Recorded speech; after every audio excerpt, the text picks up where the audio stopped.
나라의 주인이신 국민 여러분, 안녕하십니까? 저는 국민주권당 용산구 국회의원 예비후보 구선아입니다. 반갑습니다.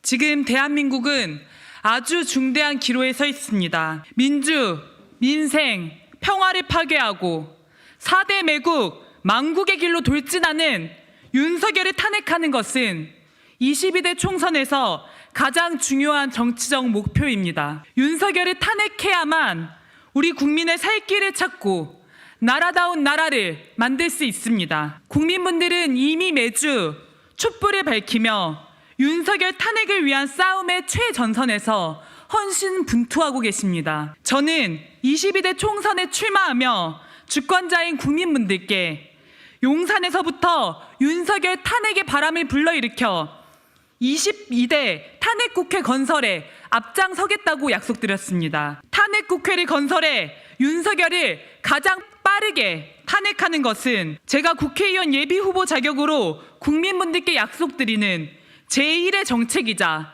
저의 가장 중요한 의정활동 계획입니다. 이것은 제 선거운동 명함에도 분명히 표기되어 있습니다. 저는 용산구에 해당하는 한남동 관저 인근에서 국민분들을 향해 이런 내용을 나누는 합법적인 선거운동을 진행하고 있었습니다. 출근길을 지나는 국민분들께 생목으로 윤석열 탄핵을 호소하고 탄핵이 답이다라는 내용의 선거운동 피켓을 들고 지정인 선생님 한 분과 명함을 나눠드리며 인사드리고 있었습니다. 이것은 모두 선거법의 근거에 이루어지는 매우 합법적인 선거운동이며 예비 후보자에게 주어지는 당연한 권리입니다. 그런데 윤석열 검찰 독재 입틀막 정권은 어제 오늘 저에게 강한 물리력을 행사해 선거운동의 자유를 완전히 짓밟았습니다. 제시하는 경호 관련 대책위원회의 규정이 선거법과 헌법에 우선하는 것이 맞느냐라고 재차 물었지만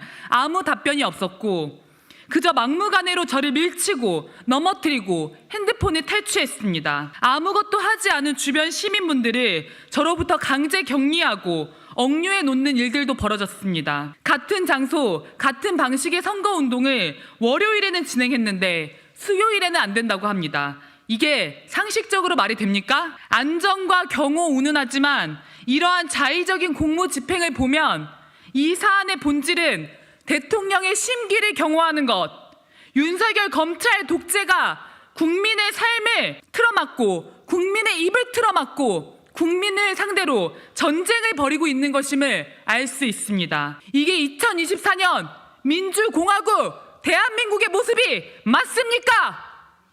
윤석열 왕국 아닙니까? 대한민국의 민주주의가 처참히 무너져 내리고 있습니다.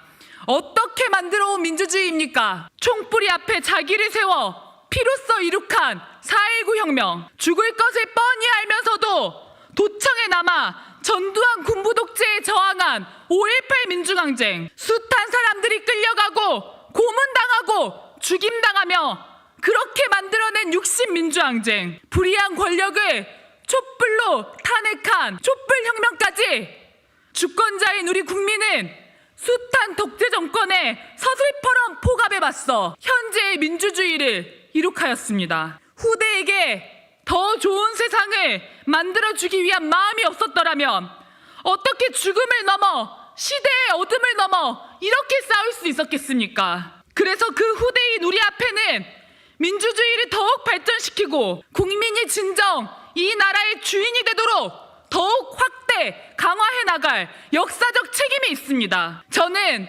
이 책임과 시대가 부여한 소명에서 물러서지 않겠습니다. 최선을 다해서 저에게 주어진 책임을 다하겠습니다. 이 같은 윤석열 독재 정권의 탄압에 굴하지 않고 윤석열 탄핵을 위해 더 힘차게, 더 대차게 국민분들과 싸워 나갈 것입니다. 끝으로 독재자 윤석열 분명히 말합니다. 당신은 다른 독재자들과 같이 주권자인 국민에 의해 조만간 반드시 끌어내려질 것입니다. 아니, 더 비참한 말로 더 처절한 심판을 받게 될 것입니다. 똑똑히 기억하십시오. 우리 주권자 국민이 반드시 그렇게 만들 것입니다. 우리 모두가 나서서 윤석열 탄핵 바람을 일으켜 22대 총선을 탄핵 22대 국회를 탄핵 국회로 만듭시다. 그 길에서 저 역시 열심히 투쟁하도록 하겠습니다. 고맙습니다.